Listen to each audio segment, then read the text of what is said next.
ایک بار کا ذکر ہے، کہیں ایک غریب آدمی رہتا تھا جس کے 3 بیٹے تھے۔ وہ اکثر اپنے بیٹوں سے کہتا، میرے بیٹوں، ہمارے پاس نہ تو ریوڑ ہے اور نہ ہی سونا، کچھ بھی تو نہیں ہے، اس لیے تمہیں ایک دوسرے ہی قسم کا خزانہ جمع کرنا چاہیے۔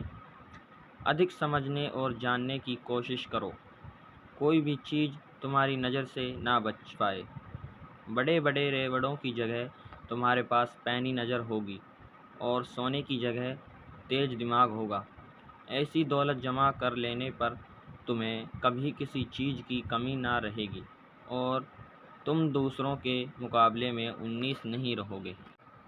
وقت گزرا اور کچھ سمے بعد بوڑھا چل بسا۔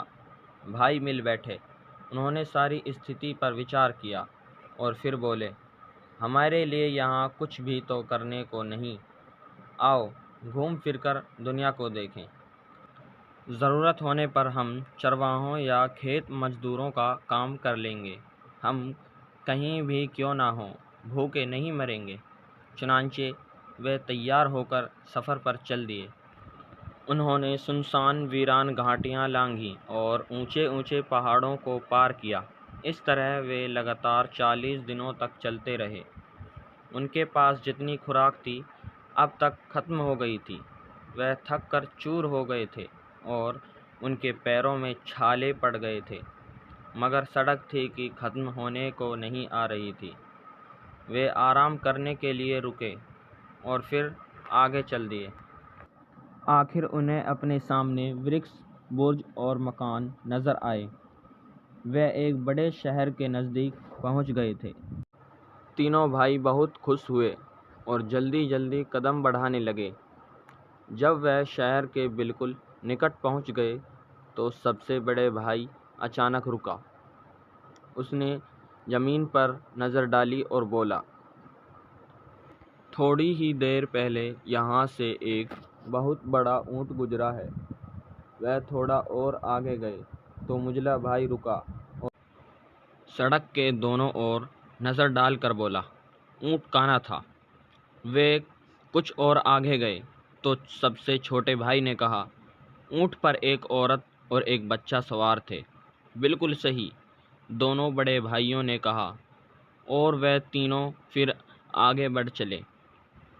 تھوڑی دیر بعد ایک گھڑ سوار ان کے پاس سے گزرا۔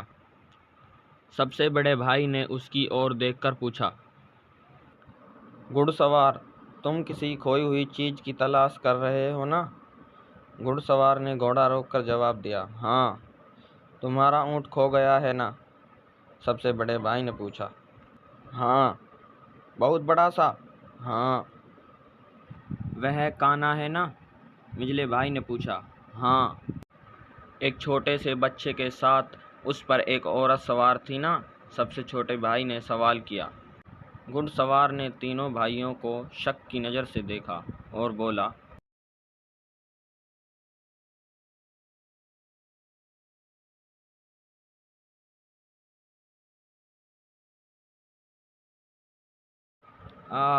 تو تمہارے پاس ہے میرا اونٹ؟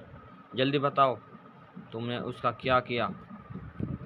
ہم نے تمہارے اونٹ کی شکل تک نہیں دیکھی، بھائیوں نے جواب دیا۔ تو تمہیں اس کے بارے میں سبھی باتیں کیسے معلوم ہوئی؟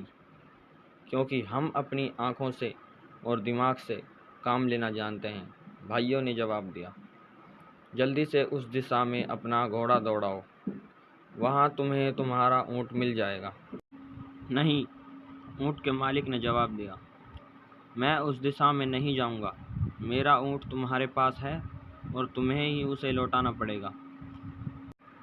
ہم نے تو تمہارے اونٹ کو دیکھا تک نہیں، بھائیوں نے پریشان ہوتے ہوئے کہا، مگر گھڑ سوار ان کی ایک بھی سننے کو تیار نہیں تھا۔ اس نے اپنی تلوار نکال لی اور اسے زور سے گھماتے ہوئے تینوں بھائیوں کو اپنے آگے آگے چلنے کا حکم دیا۔ اس طرح وہ انہیں سیدھے اپنے دیش کے بادشاہ کے محل میں لے گیا۔ ان تینوں بھائیوں کو سنتریوں کے سپرد کر وہ خود بادشاہ کے پاس گیا۔ میں اپنے ریوڑوں کو پہاڑوں پر لیے جا رہا تھا، اس نے کہا، اور میری بیوی میرے چھوٹے سے بیٹے کے ساتھ ایک بڑے سے کانے اونٹ پر میرے پیچھے پیچھے آ رہی تھی۔ کسی طرح ان کا اونٹ پیچھے رہ گیا اور وہ راستے میں بھٹک گئے۔ میں انہیں کھوجنے گیا تو مجھے راستے میں 3 آدمی ملے جو پیدل چلے جا رہے تھے۔ مجھے پورا یقین ہے کہ انہوں نے میرا اونٹ چرایا ہے اور میری بیوی تتھا بیٹے کو مار ڈالا ہے۔ تم ایسا کیوں سمجھتے ہو؟ جب وہ آدمی اپنی بات کہہ چکا تو بادشاہ نے پوچھا، اس لیے کہ میں نے ان لوگوں سے اس سمبندھ میں ایک بھی شبد نہیں کہا تھا، پھر بھی انہوں نے مجھے یہ بتایا کہ اونٹ بہت بڑا اور کانا ہے تتھا اس پر ایک عورت بچے کے ساتھ سوار ہے۔ بادشاہ نے تھوڑی دیر سوچ وچار کیا اور پھر بولا، جیسا کہ تم کہتے ہو، تمہارے بتائے بنا ہی تمہارے اونٹ کے بارے میں انہوں نے سبھی کچھ ایسا اچھے ڈھنگ سے بیان کیا ہے تو ضرور انہوں نے اسے چرایا ہوگا۔ جاؤ، ان چوروں کو یہاں لاؤ۔ اونٹ کا مالک باہر گیا اور تینوں بھائیوں کو ساتھ لیے ہوئے جھٹ پٹ اندر آیا۔ چوروں، فوراً بتاؤ! بادشاہ نے انہیں دھمکاتے ہوئے چلایا۔ فوراً جواب دو! تم نے اس آدمی کا اونٹ کہاں غائب کیا ہے؟ ہم چور نہیں ہیں۔ ہم نے اس کا اونٹ کبھی نہیں دیکھا، بھائیوں نے جواب دیا۔ تب بادشاہ بولا، مالک کے کچھ بھی بتائے بنا تم نے اونٹ کے بارے میں بالکل صحیح طور پر بیان کیا ہے۔ اب تم یہ کہنے کی کیسے جرأت کرتے ہو کہ تم نے اسے نہیں چرایا؟ بادشاہ، اس میں تو اچنبھے کی کوئی بات نہیں ہے، بھائیوں نے جواب دیا۔ بچپن سے ہی ہمیں ایسی عادت پڑ گئی ہے کہ ہم کسی چیز کو اپنی نظر سے نہیں چوکنے دیتے۔ ہم نے چیزوں کو پینی نظر سے دیکھنے اور دماغ سے سوچنے کے کام میں بہت وقت لگایا ہے۔ اسی لیے اونٹ کو دیکھے بنا ہی ہم نے بتا دیا کہ وہ کیسا ہے۔ بادشاہ ہنس دیا۔ کسی چیز کو دیکھے بنا ہی اس کے بارے میں کیا اتنا کچھ جاننا مشکل ہو سکتا ہے؟ اس نے پوچھا۔ ہاں، ممکن ہے، بھائیوں نے جواب دیا۔ تو ٹھیک ہے، ہم ابھی تمہاری سچائی کی جانچ پڑتال کریں گے۔ بادشاہ نے اسی سمے اپنے وزیر کو بلایا اور اس کے کان میں کچھ پھسپھسایا۔ وزیر فوراً محل کے باہر چلا گیا، مگر بہت جلدی ہی وہ 2 نوکروں کے ساتھ لوٹا۔ نوکر ایک ٹکڑی پر بہت بڑی سی پیٹی رکھ کر لائے تھے۔ نوکروں نے پیٹی کو بہت ساودھانی سے دروازے کے پاس ایسے رکھ دیا کہ وہ بادشاہ کو دکھائی دے سکیں اور خود ایک طرف کو ہٹ گئے۔ تینوں بھائی دور سے کھڑے انہیں دیکھتے رہے۔ انہوں نے اس بات کو غور سے دیکھا کہ پیٹی کہاں سے اور کیسے لائی گئی تھی، کس ڈھنگ سے فرش پر رکھی گئی تھی۔ ہاں، تو چوروں، ہمیں بتاؤ کہ اس پیٹی میں کیا ہے؟ بادشاہ نے کہا۔ بادشاہ سلامت، ہم تو پہلے ہی یہ عرض کر چکے ہیں کہ ہم چور نہیں ہیں، سب سے بڑے بھائی نے کہا۔ پر یدی آپ چاہتے ہیں تو میں آپ کو یہ بتا سکتا ہوں کہ اس پیٹی میں کیا ہے۔ اس میں کوئی چھوٹی سی گول چیز ہے۔ اس میں انار ہے، منجلا بھائی بولا۔ ہاں، اور وہ ابھی کچا ہے، سب سے چھوٹے بھائی نے جوڑا۔ یہ سن کر بادشاہ نے پیٹی کو نزدیک لانے کا حکم دیا۔ نوکروں نے فوراً حکم پورا کیا۔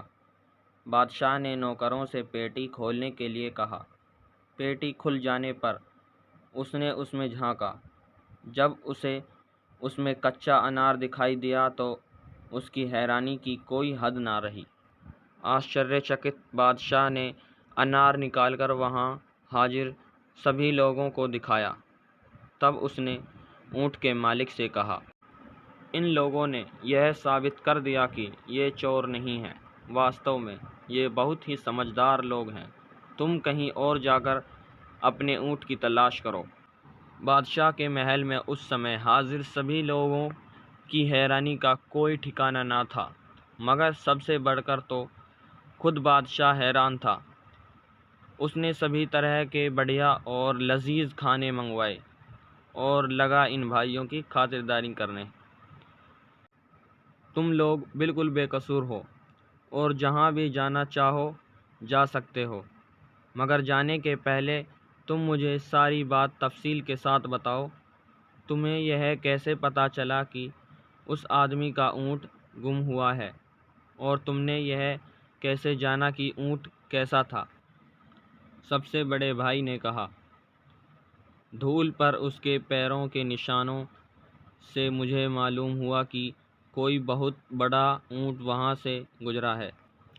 جب میں نے اپنے پاس سے گزرنے والے گھڑ سوار کو اپنے چاروں اور نظر دوڑاتے دیکھا تو اسی وقت میری سمجھ میں یہ بات آ گئی کہ وہ کیا کھوج رہا ہے۔ بہت خوب، بادشاہ نے کہا۔ اچھا، اب یہ بتاؤ کہ تم میں سے کس نے اس گھڑ سوار کو یہ بتایا کہ اس کا اونٹ کانا ہے؟ کانا پن تو سڑک پر نشان نہیں چھوڑتا۔ میں نے اس بات کا انمان اس لیے لگایا کہ سڑک کے دائیں اور کی گھاس تو اونٹ نے چری تھی، مگر بائیں اور کی گھاس جیوں کی تیوں تھی۔ منجلے بھائی نے جواب دیا۔ بہت خوب، بادشاہ نے کہا۔ تم میں سے یہ انمان کس نے لگایا کہ اس پر بچے کے ساتھ ایک عورت سوار تھی؟ میں نے، سب سے چھوٹے بھائی نے جواب دیا۔ میں نے دیکھا کہ ایک جگہ پر اونٹ کے گھٹنے ٹیک کر بیٹھنے کے نشان بنے ہوئے تھے۔ ان کے قریب ہی ریت پر ایک عورت کے جوتے کے چنھ دکھائی دیے، ساتھ ہی چھوٹے چھوٹے پیروں کے نشان تھے، جس سے مجھے پتہ چلا کہ عورت کے ساتھ ایک بچہ بھی تھا۔ بہت خوب، تم نے بالکل صحیح کہا، بادشاہ بولا۔ مگر تم لوگوں کو یہ کیسے پتہ چلا کہ پیٹی میں ایک کچا انار ہے؟ یہ بات تو میری سمجھ میں بالکل نہیں آ رہی۔ سب سے بڑے بھائی نے کہا، جس طرح دونوں نوکر اسے اٹھا کر لائے تھے، اس سے بالکل ظاہر تھا کہ وہ ذرا بھی بھاری نہیں ہے۔ جب وہ پیٹی کو فرش پر ٹکا رہے تھے تو مجھے اس کے اندر کسی چھوٹی سی گول چیز کے لڑکنے کی آواز سنائی دی۔ منجلا بھائی بولا، میں نے ایسا انمان لگایا کہ چونکہ پیٹی باغیچے کی طرف سے لائی گئی ہے اور اس میں کوئی چھوٹی سی گول چیز ہے، تو وہ ضرور انار ہی ہوگا، کارن کہ آپ کے محل میں آس پاس اناروں کے بہت سے پیڑ لگے ہوئے ہیں۔ بہت خوب، بادشاہ نے کہا۔ اور پھر اس نے سب سے چھوٹے بھائی سے پوچھا، مگر تمہیں یہ کیسے پتہ چلا کہ انار کچا ہے؟ اس وقت تک باغیچے میں سبھی انار کچے ہیں، یہ تو آپ خود ہی دیکھ سکتے ہیں، اس نے جواب دیا اور کھلی ہوئی کھڑکی کی اور سنکیت کیا۔ بادشاہ نے باہر دیکھا تو پایا کہ باغیچے میں لگے انار کے سبھی ورکش پر کچے انار لٹک رہے تھے۔ بادشاہ ان بھائیوں کی اسادھرن پینی نظر اور تیز دماغ سے حیران رہ گیا۔ دھن دولت یا دنیاوی چیزوں کے نظریے سے تم بے شک امیر نہیں ہو، مگر تمہارے پاس عقل کا بہت خزانہ ضرور ہے، اس نے تعریف کرتے ہوئے کہا۔ دھنیہ واد۔ ایسے ہی اور نئی ویڈیو دیکھنے کے لیے ہمارے چینل کو لائک اینڈ سبسکرائب کر دیجیے گا۔